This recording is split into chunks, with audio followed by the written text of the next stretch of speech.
ദൈവകുമാരനും മാതാവിനും നന്ദി. എൻ്റെ പേര് ആശ അരവിന്ദ്. ഞാൻ താമസിക്കുന്ന സ്ഥലം എറണാകുളമാണ്. എൻ്റെ സ്വദേശം കോട്ടയമാണ്. ഞാൻ 2023 മാർച്ച് മാസം 20-ാം തീയതിയാണ് ആദ്യമായിട്ട് കൃപാസനത്തിൽ വരുന്നത്. കൃപാസനം അതിനു മുമ്പേ അറിയാമോ എന്ന് ചോദിച്ചാൽ ആരൊക്കെയോ പറഞ്ഞു കേട്ടിട്ടുണ്ട്, പക്ഷേ എന്താണെന്ന് കൂടുതലായിട്ട് അറിയത്തില്ല. ഇതുവഴി വണ്ടി ഓടിച്ചൊക്കെ പോകുമ്പോൾ ഇവിടെ ഒത്തിരി തിരക്ക് കാണും, ബ്ലോക്ക് ഉണ്ടാവും. പണ്ട് ഇതുപോലെ ആയിരുന്നില്ല, ഇതിൻ്റെ ഫ്രണ്ട് വശം വേറൊരു രീതിയിലായിരുന്നു. അപ്പോൾ ഒക്കെ ഞാൻ എല്ലാവരോടും ചോദിക്കും, ഇവിടെ എന്താ ഇത്ര തിരക്ക്? അപ്പോഴൊക്കെ ഇവിടെ ഒരു പള്ളിയാണ് എന്നൊക്കെ അറിയാമെങ്കിലും ഈ കൃപാസനമാണ് ഒന്നും അറിയില്ല. ഈ കൃപാസനത്തിലോട്ട് വരാനുള്ള എൻ്റെ കാരണം 10 വർഷത്തിന് മേലെ ആയിട്ട് എനിക്ക് ഒരു മോളുണ്ട്. മോളെ ഡെലിവറി കഴിഞ്ഞ ശേഷം എനിക്ക് ഓവുലേഷൻ ടൈം കഴിഞ്ഞാൽ എൻ്റെ ദേഹം മുഴുവൻ നീരാവും. അതിന് പല ട്രീറ്റ്മെൻറ്റുകൾ ചെയ്തു, പല ഹോസ്പിറ്റലുകളിൽ കാണിച്ചു, ആയുർവേദം കാണിച്ചു, അലോപ്പതി കാണിച്ചു, ഹോമിയോ കാണിച്ചു. ഇങ്ങനെ പല രീതിയിൽ ഞാൻ ഈ ഒരു അസുഖത്തിന് വേണ്ടി ട്രീറ്റ്മെൻറ്റ് എടുത്തു. അങ്ങനെ ബാംഗ്ലൂർ കാണിച്ചു, മസ്കറ്റ് കാണിച്ചു, പലരും പലതാണ് പറയുന്നത്. അമൃതയെ കാണിച്ചു, ആസ്റ്റർ മെഡിസിറ്റി കാണിച്ചു. അങ്ങനെ ഒരുപാട് രൂപ ഞാൻ ഇതിനു വേണ്ടി ചിലവഴിച്ചു. അപ്പം ഞാൻ പല ഹോസ്പിറ്റലിൽ നമ്മുടെ നാട്ടിലിരിക്കുമ്പോൾ കുറേ നേരം ഡോക്ടേഴ്സിന് വേണ്ടി വെയിറ്റ് ചെയ്യണമല്ലോ. അവിടെയൊക്കെ ഇരിക്കുമ്പോഴും എനിക്ക് ഈ പേപ്പർ കൊണ്ട് കൃപാസനത്തിൻ്റെ പേപ്പർ എങ്ങനെയോ എൻ്റെ അടുത്ത് വരും. അതെന്താ, ആദ്യമൊക്കെ എനിക്കിത് വരുമ്പം ഭയങ്കര അത്ഭുതമായി. ഇതെന്താണിത്? വായിക്കും, അവിടെ വയ്ക്കും. ഇത് റിപ്പീറ്റ് ചെയ്ത് ഞാൻ എപ്പോൾ ആ ഹോസ്പിറ്റലിൽ പോയാലും എൻ്റെ കയ്യിൽ കിട്ടും, ഞാൻ പള്ളിയിൽ പോയാൽ എൻ്റെ കയ്യിൽ കിട്ടും. അപ്പം കൃപാസനത്തെപ്പറ്റി ഞാൻ കൂടുതൽ അറിയാൻ തുടങ്ങി. എൻ്റെ അമ്മയോട് ചോദിച്ചു. എൻ്റെ അമ്മ വലിയൊരു മാതാവിൻ്റെ ഭക്തയാണ്, എൻ്റെ ചേച്ചിയും. പക്ഷേ അവരാരും കൃപാസനത്തിൽ വന്നിട്ടില്ല. അപ്പോൾ അമ്മ പറഞ്ഞു, ഇതുപോലൊരു സ്ഥലമുണ്ട്, ആലപ്പുഴയിലാണ്, ഒത്തിരി പേര് പോകുന്ന സ്ഥലമാണെന്നൊക്കെ പറഞ്ഞു. അങ്ങനെ ഞാൻ ഒരു മാർച്ച് മാസം 20-ാം തീയതി എൻ്റെ ഒരു സുഹൃത്ത് ഡെൻസിയുടെ കൂടെ ഞങ്ങൾ രണ്ടുപേരും ഒന്നിച്ച് കൃപാസനത്തിൽ വരികയാണ്. ഞാൻ നിസ്സാരമായിട്ട് ഈ വേദന പറയുന്നെങ്കിലും സഹിക്കുന്നതിലും അപ്പുറം വേദനയാണ്. ഒരു ഡെലിവറി ടൈമിലുള്ള പെയിൻ പോലെയാണ് എല്ലാ മാസവും എനിക്കുണ്ടാവുക. ഞാൻ ഒരുപാട് സംസാരിക്കുകയും ചിരിക്കുകയും ചെയ്യുന്ന ഒരു വ്യക്തിയാണ്. പക്ഷേ ഈ സമയത്ത് എനിക്ക് ആൾക്കാരെ കാണാൻ പോലും പറ്റില്ലായിരുന്നു, അത്രയ്ക്ക് പെയിനായിരുന്നു. അങ്ങനെ ഞാൻ കൃപാസനത്തിൽ വന്ന് ഇവിടെ കയറിയപ്പം പോലെ എനിക്ക് എൻ്റെ ദേഹം ഭയങ്കര വേദനയായി, ചൊറിച്ചിലായി. ഞാൻ എന്നിട്ട് ഉടമ്പടി ആദ്യം എടുക്കുക കുറച്ച് പ്രയാസകരമുള്ള കാര്യമാണ്. എങ്കിലും ഉടമ്പടി ഞാൻ ആ പ്രയാസമൊക്കെ സഹിച്ചെടുത്തു. അങ്ങനെ ഞാൻ ഉടമ്പടിയൊക്കെ എടുത്തു. ഇപ്പം 1.5 വർഷത്തിന് മേലെയായി. 2003 മാർച്ചിലല്ലേ. അങ്ങനെ ഇതുവരെ ഈ ഒരു നിമിഷം വരെ എൻ്റെ ഉടമ്പടിയിലോ ഒരു പ്രാർത്ഥനയിൽ, വൈകുന്നേരമുള്ള പ്രാർത്ഥനയിലും രാവിലെയുള്ള പ്രാർത്ഥനയിലും ഇതുവരെ ഒരു മുടക്കവും വന്നിട്ടില്ല. അതെ, എങ്ങനെയാണെങ്കിലും ആ സമയമാകുമ്പോൾ എങ്ങനെയും എനിക്ക് പ്രാർത്ഥിക്കാൻ പറ്റും. പക്ഷേ ബാക്കിയുള്ള കാര്യങ്ങളിൽ ഇടയ്ക്കിടയ്ക്ക് എല്ലാ ദിവസവും കുർബാനയിൽ പങ്കെടുക്കാൻ ഒത്തോം ചോദിച്ചാൽ സാധിച്ചിട്ടില്ല. ഇടയ്ക്ക് കുടുംബ പ്രാർത്ഥന എനിക്ക് പറ്റുന്ന പോലെ എല്ലാം ഞാൻ ചെയ്യാറുണ്ട്. എനിക്ക് വീട്ടിലിരുന്ന് ചെയ്യാൻ പറ്റിയില്ലേ, വണ്ടി ഓടിക്കുമ്പോഴേലും ഞാൻ ചെയ്യാറുണ്ട്. അങ്ങനെയെല്ലാം ഞാൻ ചെയ്തു വരുന്ന ഒരു വ്യക്തിയാണ്. ആ ഒരു വേദനയിൽ നിന്ന് എനിക്ക് പൂർണ്ണ സൗഖ്യം കിട്ടിയോ എന്ന് ചോദിച്ചാൽ പൂർണ്ണ സൗഖ്യം കിട്ടിയെന്ന് തന്നെ ഞാൻ പറയും. കാരണം എനിക്കിപ്പോൾ സഹിക്കാൻ പറ്റുന്ന വേദനയേ ഉള്ളൂ. ഈ വേദന കൊണ്ട് എനിക്കൊരു ആങ്സൈറ്റി അറ്റാക്ക് വരെ വന്നിട്ടുണ്ട്, സഹിക്കാൻ വയ്യാത്തതുകൊണ്ട്. അപ്പം അങ്ങനെ ഞാൻ അതുവഴി ഒത്തിരി പേരെ ഇവിടെ കൊണ്ടുവന്നിട്ടുണ്ട്. എൻ്റെ കുടുംബത്തിൽ തന്നെ ഇപ്പോൾ ഒരു 3-4 പേരുണ്ട് ഉടമ്പടി എടുത്ത് പ്രാർത്ഥിക്കുന്നവർ. അതാണ് എൻ്റെ കൃപാസനത്തിലേക്ക് വരാനുള്ളതും എൻ്റെ രോഗത്തിലുള്ള സൗഖ്യവും എനിക്ക് തന്നത്. ഞാൻ സിനിമാ മേഖലയിലാണ് വർക്ക് ചെയ്യുന്നത്. എൻ്റെ മേഖല എന്ന് പറയുന്ന അറിയാമല്ലോ, നമ്മളെപ്പോഴും ആക്റ്റീവായിട്ടിരിക്കേണ്ട ഒരു മേഖലയാണ്. അപ്പോൾ ഈ വേദനകൾ നമ്മളെ ഒന്നും ചെയ്യാനായിട്ട് സാധിക്കത്തില്ലായിരുന്നു. പിന്നെ പെട്ടെന്ന് വണ്ണം വയ്ക്കുക. ഒരു മാസത്തിൽ ഒരു 50 കിലോയാണ് എനിക്കെങ്കിൽ ഈ ഒരു വേദന തുടങ്ങുമ്പോൾ ഞാനൊരു 58 കിലോ 60 കിലോ അത്ര വ്യത്യാസം വരും. എൻ്റെ ഡ്രസ്സുകളിലും എല്ലാ കാര്യങ്ങളിലും എനിക്ക് മൂഡ് ഓഫും എല്ലാം ആയിരിക്കും.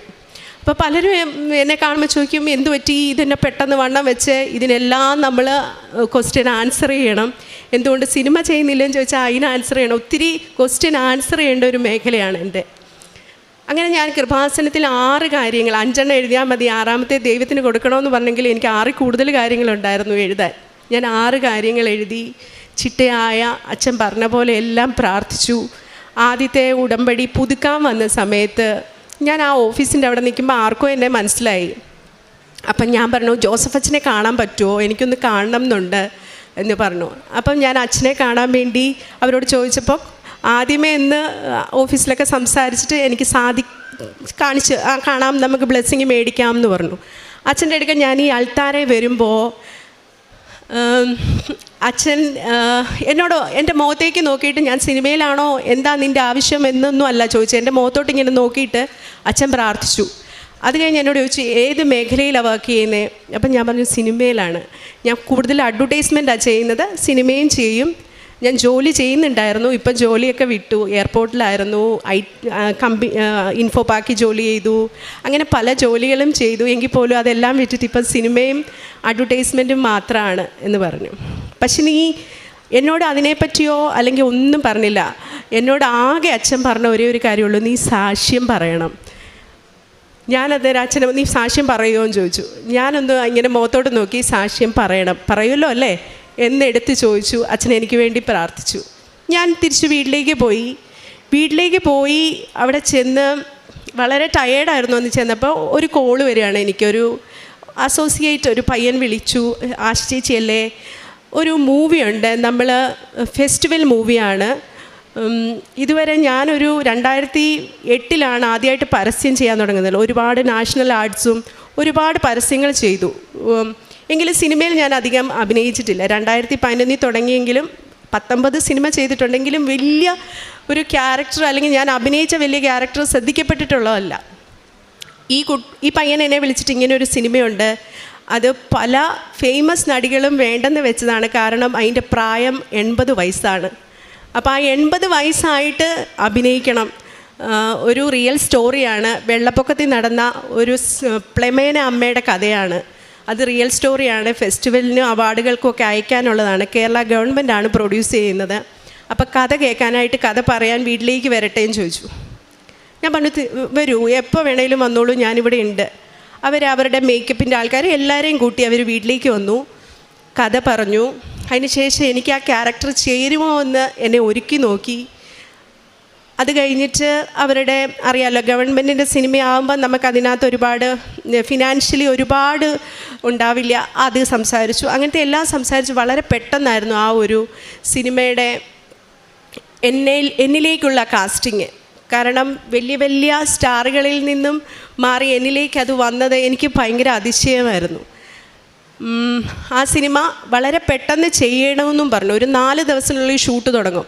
പക്ഷേ അതിനുവേണ്ടി പല കുട്ടികളും അതിൻ്റെ ബാക്കിലുള്ളവർ മാസങ്ങളായിട്ട് ഗ്രൂം ചെയ്ത് അതിലേക്ക് വരാനായിട്ട് ഒരുങ്ങിയിരിക്കുന്നതാണ്. ഇത്രയും എക്സ്പീരിയൻസ്ഡ് ആയിട്ടുള്ള ക്യാരക്ടർ ഞാൻ എങ്ങനെ ചെയ്യും എന്നൊക്കെ എന്നെ വളരെ ആശയക്കുഴപ്പത്തിലാക്കിയെങ്കിലും ഞാൻ ആ സിനിമയിൽ ജോയിൻ ചെയ്തു.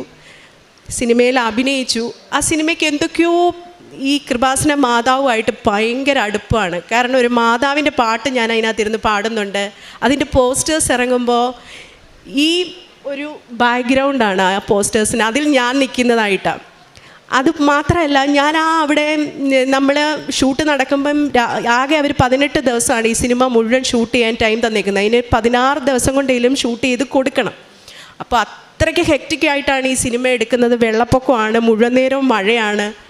അങ്ങനെ എടുക്കുന്ന സമയത്ത് എനിക്ക് വേണ്ടി അവർക്ക് മാറ്റിത്തരാനോ അല്ലെങ്കിൽ എനിക്ക് വേണ്ടി പ്രാർത്ഥിക്കാൻ സമയം തരാനോ ഒന്നും സമയമില്ല. കാരണം കൂടുതലും ഞാനാണ് അതിനകത്ത് അഭിനയിക്കുന്നത്. എങ്കിൽ പോലും 5:30 വെളുപ്പിനെ, രാത്രിയിലൊക്കെ ഷൂട്ടുണ്ട് ചില ദിവസങ്ങളിൽ, എങ്കിൽ പോലും ആശ എവിടെ എന്ന് ചോദിക്കുമ്പോൾ ഞാനിവിടെ ഇരുന്ന് മുട്ടേക്കുത്തി നിന്ന് പ്രാർത്ഥിക്കുകയായിരിക്കും. ആ വീടും ഒരു മാതാവിൻ്റെ ഒരു ഈരാറ്റുപേട്ടയിലുള്ള വീടാണ്, ഒരു ക്രിസ്ത്യൻ വീടാണ്. അതിനുള്ള സജ്ജീകരണങ്ങളെല്ലാം അവരും എനിക്ക് ചെയ്തു തരും. അതുപോലെ ആ സിനിമയിലുള്ള എല്ലാവരും എനിക്ക് രാത്രിയിലും രാവിലെയും പ്രാർത്ഥിക്കാനുള്ള എല്ലാ ഒരുക്കങ്ങളും ചെയ്തു തരും. അത്രയ്ക്ക് മനോഹരമായ ഒരു സെറ്റായിരുന്നു. ഒരു ദൈവികത ഭയങ്കര നിറഞ്ഞു നിൽക്കുന്ന ഒരു സിനിമയായിരുന്നു. അങ്ങനെ ആ സിനിമ ഞാൻ ചെയ്ത് അതിപ്പോൾ ഫെസ്റ്റിവലിന് അയച്ചിട്ടുണ്ട്. ഓണത്തിന് റിലീസാണ്. സിനിമയുടെ പേര് പ്രളയശേഷം ഒരു ജലകന്യക എന്നാണ്. ആ ഒരു സിനിമ തീർച്ചയായിട്ടും എനിക്ക് കൃപാസന മാതാവ് എൻ്റെ കയ്യിൽ തന്ന സിനിമ തന്നെയാണ്. ദൈവത്തിനും കൃപാസന മാതാവിനും ഒരുപാട് നന്ദി. അതേപോലെ സ്വർണ്ണ കന്യക എന്നൊരു പുതിയ സിനിമ ചെയ്തു, അതും മാതാവിൻ്റെ സിനിമ. അപ്പം എന്നെ കാണുമ്പോൾ എല്ലാവരും ചോദിക്കും, ഇപ്പോൾ ആശ മാതാവിൻ്റെ സിനിമ മാത്രമേ ചെയ്യാറുള്ളൂ എന്ന്. ആ സിനിമ മാതാവിൻ്റെ സ്റ്റോറിയാണ്. 4 ഭാഷകളിലായിട്ടാണ് അത് ഇറങ്ങുന്നത്. അതും അതിൻ്റെ ഷൂട്ടും പ്രോസസ്സിങ്ങും ഒക്കെ നടക്കുന്നു. അങ്ങനെ ദൈവം എന്നെ പല കാര്യങ്ങളിൽ, ഞാൻ ഒരു 6 കാര്യങ്ങൾ എഴുതിയെങ്കിലും ആ എഴുതിയതെല്ലാം ഇതുമായിട്ട് ബന്ധപ്പെട്ട കാര്യങ്ങളായിരുന്നു. അതെല്ലാം കൂടെ എനിക്ക് ഒന്നിച്ചു തരികയായിരുന്നു. കാരണം ഈ പ്രളയശേഷം ജലകന്യക സിനിമയുടെ കൂടെ എനിക്ക് സിനിമ എൻ്റെ ലൈഫിലെ, എൻ്റെ ജീവിതത്തിലെ കരിയറിനെ ഉയർത്തണേ മാതാവേ എന്ന് പ്രാർത്ഥിക്കുമ്പോൾ അതിൻ്റെ താഴെ എഴുതിയിരുന്നത് എനിക്ക് സിനിമ പഠിക്കാൻ കൂടുതൽ അവസരം തരണേ, എനിക്ക് ഡബ്ബിങ് പഠിക്കാൻ കൂടുതൽ അവസരം തരണേ. അങ്ങനെ ഓരോന്നും എല്ലാം കൂടെ ഒന്നിച്ച് എനിക്ക് ദൈവം തന്നു. കാരണം ഈ സിനിമ പഠിപ്പിക്കുന്നവരാണ് അത് ഡയറക്റ്റ് ചെയ്യുന്നത്. ലോഹിതദാസ് സാറിൻ്റെ മോന്, അതേപോലെ ലോഹിതദാസ് സാറിൻ്റെ അസോസിയേറ്റ്, അവരെല്ലാം സിനിമ പഠിപ്പിക്കുന്നവരാണ്. അദ്ദേഹത്തിൻ്റെ ബ്രദറാണ് ഡബ്ബിങ് പഠിപ്പിക്കുന്നവരാണ്. അപ്പോൾ എനിക്ക് അതിലൂടെ ഒരു വലിയ പഠനവും കൂടിയാണ്. ഞാൻ പറഞ്ഞ 6 കാര്യങ്ങൾ അങ്ങനെ സാധിച്ചു കിട്ടി. അതെൻ്റെ ഒരു ജീവിതത്തിൽ ഭയങ്കര, എൻ്റെ ഒരു കരിയറിൽ തന്നെ എനിക്ക് ഒരുപാട് മനസ്സിന് സന്തോഷം തന്ന ഒരു കാര്യമാണ്. പിന്നെ ഞാൻ പറഞ്ഞ അസുഖം എനിക്കിപ്പം പൂർണ്ണ മാറ്റമുണ്ട്. ഞാൻ ഇങ്ങനെയൊന്നും ചിരിക്കുക പോലും ഇല്ലായിരുന്നു. എനിക്ക് കുളിക്കാൻ പോയിട്ടൊന്നും ചിരിക്കാൻ പോലും വയ്യാത്ത വേദനയായിരുന്നു. ഒരു കാറ്റടിക്കാൻ വേല, ഇതൊന്നും എനിക്ക് ഏറ്റവും അടുപ്പമുള്ളവർക്കൊക്കെ അറിയാം, പക്ഷേ അല്ലാത്തവർക്ക് അറിയത്തില്ല. പെട്ടെന്ന് എന്താ വണ്ണം വെച്ചേ എന്ന് മാത്രമേ എല്ലാവരും ചോദിക്കാറുള്ളൂ. മൂന്നാമതായി എൻ്റെ അമ്മയ്ക്ക് പെട്ടെന്നൊരു ബ്രസ്റ്റിലൊരു മുഴ വന്നു. അത് ബയോപ്സിക്ക് അയക്കണമെന്ന് പറഞ്ഞു, അയച്ചു. അമൃത ഹോസ്പിറ്റലിലാണ് കൊണ്ടുപോയത്. അവർ ബയോപ്സിക്ക് അയക്കുമ്പോൾ അറിയാമല്ലോ, അവിടെ ഗ്രോത്ത് എടുത്തിട്ടാണല്ലോ. അപ്പം നമ്മൾ ചിലർക്ക് ബ്ലീഡിങ് വരും. അപ്പം 3 ദിവസം നമ്മൾ കൈ അനക്കാൻ പാടില്ല, കംപ്ലീറ്റ് റെസ്റ്റ് ചെയ്യണം. അപ്പോൾ അമ്മ എന്നോട് പറഞ്ഞാൽ വേദനയുണ്ടോ എന്ന് ചോദിക്കുമ്പോൾ പറയും വേദനയുണ്ട്. ഞങ്ങൾ ഹോസ്പിറ്റലിൽ നിന്ന് വന്നുകൊണ്ടിരിക്കുന്ന വഴിയാണ്. അപ്പോൾ ഇതുവഴിയാണ് ഞാൻ ചങ്ങനാശ്ശേരി വീട്ടിലേക്ക് പോകുന്നത്. അപ്പം അമ്മ എന്നോട് പറഞ്ഞു എനിക്ക് കൃപാസനത്തിൽ കയറണം, എനിക്കൊന്ന് പ്രാർത്ഥിക്കണം. അപ്പം ഞാൻ പറഞ്ഞു എന്തായാലും ചെയ്യാം. അപ്പം ഞാൻ പറഞ്ഞു അമ്മ ഒത്തിരി നേരം കൈയൊന്നും അനക്കി ഒന്നും ചെയ്യരുത്, കാരണം ഡോക്ടർ പ്രത്യേകം പറഞ്ഞ അമ്മയ്ക്ക് ഷുഗറുണ്ട്. അപ്പം ഞങ്ങൾ രാവിലെ ഇവിടെ കൃപാസനത്തിൻ്റെ ഇവിടെ വന്നു. അച്ഛൻ കുർബാന നടക്കാം. അപ്പോൾ എനിക്ക് കണ്ണീര് സഹിക്കാൻ പറ്റുന്നില്ല. എൻ്റെ കണ്ണീർ നിന്ന് ഇങ്ങനെ വെള്ളം. ഞാൻ ഒരുപാട് അമ്മയെ ഇഷ്ടപ്പെടുന്ന ഒരാളാണ്, എല്ലാവരും അങ്ങനെ തന്നെയാണ്. അപ്പം ഞാൻ കരയുന്നുണ്ട്, എൻ്റെ മോളും കരഞ്ഞു. ഞങ്ങൾ കരഞ്ഞ് പ്രാർത്ഥിച്ചു. അപ്പോൾ അമ്മയ്ക്ക് ഉടമ്പടി എടുക്കണമെന്ന് പറഞ്ഞു. ഞാൻ പറഞ്ഞു ഉടമ്പടിയൊക്കെ എടുക്കാമെന്ന് പറഞ്ഞാൽ ഒത്തിരി നേരം നിൽക്കണം. ആദ്യമായിട്ട് ഉടമ്പടി എടുക്കുമ്പം 4-5 മണിക്കൂർ നിൽക്കണേ. അമ്മയ്ക്ക് ഷുഗറുണ്ട്, അത് മാത്രമല്ല ബ്ലീഡിങ് ഉണ്ട്. ഇങ്ങനെ ബാഗ് ഇങ്ങനെ ഇട്ടേക്കും ആ ഫ്ലൂയിഡിന് വേണ്ടി. അവിടെയൊക്കെ കയറിപ്പോവുക വലിയ പാടാണ്. പറഞ്ഞിട്ട് അമ്മ കേട്ടില്ല. അമ്മ ഉടമ്പടി എടുത്തു. അവിടെ കയറി ഫ്ലൂയിഡ് പാക്ക് ചെയ്യുന്ന ബാഗും ഒക്കെ ആയിട്ട് ഉടമ്പടി എടുത്തു. ആ ഉടമ്പടി അമ്മ അതേപോലെ പൂർത്തീകരിച്ചു. അമ്മയുടെ റിസൾട്ട് വന്നപ്പോൾ അങ്ങനെ മുഴയേ അവിടെ ഇല്ല. 2ാമത് സ്കാൻ ചെയ്യുമ്പോൾ ഒരു കുഴപ്പമില്ല അമ്മയ്ക്ക്. പിന്നെ 3ാമതായി ഞാൻ പ്രാർത്ഥിച്ചതിൽ എഴുതി വെച്ച് പ്രാർത്ഥിച്ചതാണ് എൻ്റെ മകൾ SSLCക്ക് കിട്ടേണ്ട മാർക്ക്. പരീക്ഷയ്ക്ക് പോകുമ്പോൾ ഞാൻ തൈലം പുരട്ടി കൊടുക്കും, പ്രാർത്ഥിക്കും. അവളൊരു വലിയ പഠനമുള്ള ഒരാളാണെന്ന് എനിക്ക് അത്ര ഫീൽ ചെയ്തിട്ടില്ല. എന്നാലും പഠിക്കും, പക്ഷേ ഉഴപ്പിയല്ല, പക്ഷേ വലിയ ഇതിലായിട്ട് കോൺസെൻട്രേറ്റ് ചെയ്യാറില്ല. എങ്കിൽ പോലും പരീക്ഷയായപ്പോൾ ആ കുട്ടി ഇരുന്ന് നന്നായി പഠിച്ചു. ആ കൊച്ചു എക്സാം എഴുതുന്ന സമയം മുഴുവൻ ഞാൻ വിശ്വാസ പ്രമാണം ചൊല്ലി ഇരുന്ന് പ്രാർത്ഥിച്ചു. ആ പരീക്ഷ തുടങ്ങുമ്പോൾ മുതൽ അവസാനിക്കുന്നിടം വരെ ഞാനത് ഇങ്ങനെ യൂട്യൂബിൽ വയ്ക്കും, ഞാൻ കൂടെ ഇരിക്കും, പ്രാർത്ഥിക്കും. എൻ്റെ മോക്ക് റിസൾട്ട് വന്നപ്പോൾ ഞാൻ എത്രയാ മാർക്ക് എഴുതിയത് അതിന് 1% കൂടുതൽ മാർക്ക് അവൾക്ക് ലഭിച്ചു. അത്രയ്ക്ക് അനുഗ്രഹങ്ങൾ ഓരോന്നായിട്ട് മാതാവ് എൻ്റെ ജീവിതത്തിൽ തന്നുകൊണ്ടിരിക്കുകയാണ്.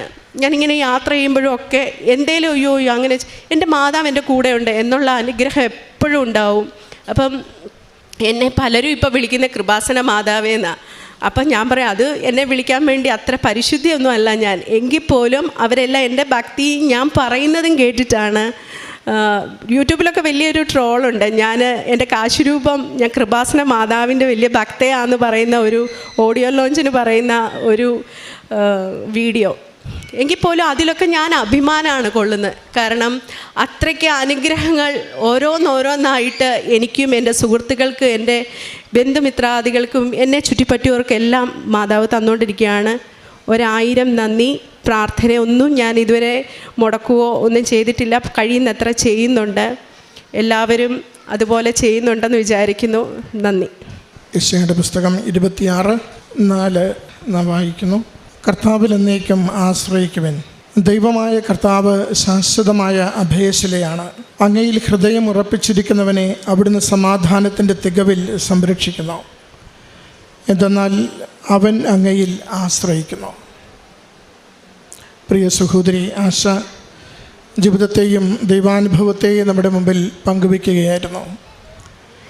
രോഗത്തിൻ്റെ അതിതീവ്രമായ വേദനയുടെ നിമിഷങ്ങളിലൂടെ കടന്നു പോകുമ്പോഴും പൂർണ്ണമായി അമ്മ മാതാവിൽ ശരണപ്പെടുകയും ഉടമ്പടിയുടെ പ്രാർത്ഥനകൾ ഒരല്പം പോലും വ്യത്യാസപ്പെടാതെ ഓരോ ദിവസവും സൗഖ്യത്തിനു വേണ്ടി ആഗ്രഹിച്ച് പ്രാർത്ഥിക്കുകയും നേർച്ചത്തൈലം എപ്പോഴും ഉപയോഗിച്ചുകൊണ്ട് എൻ്റെ സൗഖ്യത്തിനത് കാരണമാകും എന്ന പ്രത്യാശയോടുകൂടി അമ്മയിലും ഈശോയിലും ജീവിതം സമർപ്പിക്കുകയും ചെയ്തത് മകൾ സാക്ഷ്യപ്പെടുത്തുന്നതാണ് നാം ശ്രമിച്ചത്. രോഗവേദന പൂർണ്ണമായി മാറ്റിക്കൊടുക്കുന്നത്, മറ്റുള്ളവരുടെ മുമ്പിൽ അഭിമാനത്തോടെ സന്തോഷത്തോടെ നിൽക്കുവാനും ജീവിക്കുവാനും മകളെ സഹായിക്കുന്നതിനെക്കുറിച്ച് മകളിവിടെ സാക്ഷ്യപ്പെടുത്തുകയാണ്. സിനിമ മേഖല ഏറെ ഇന്ന് ചർച്ച ചെയ്യപ്പെടുന്ന ഒരിടമാണെന്ന് നമുക്കറിയാം. അമ്മ മാതാവിൽ ശരണപ്പെട്ടുകൊണ്ട് ഓരോ പ്രാർത്ഥനകളും അതിരാവിലെ മുതൽ രാത്രിയുള്ള പ്രാർത്ഥനകൾ പൂർണ്ണമായി അത് നിർവഹിക്കുന്നതിനുള്ള തീഷ്ണതയും സന്നദ്ധതയും എത്രത്തോളം ഈ മകൾ കാണിച്ചുവെന്ന് അവളുടെ വാക്കുകളിലൂടെ വെളിപ്പെടുത്തുന്നുണ്ട്. ചെറിയ ചെറിയ വേഷങ്ങളിൽ സിനിമയിൽ മുഖം കാണിച്ചിരുന്ന, പരസ്യങ്ങളിൽ മുഖം കാണിച്ചിരുന്ന മകൾക്ക് ഉടമ്പടി എടുത്തതിന് ശേഷം 3 വലിയ പ്രോജക്റ്റുകളിൽ പൂർണ്ണ പങ്കാളിത്തം, നായികാസ്ഥാനമുള്ള ഇടങ്ങളിലേക്ക് മകളെ ഉയർത്തിയത് മകൾ നമ്മുടെ മുമ്പിൽ സാക്ഷ്യപ്പെടുത്തുകയാണ്.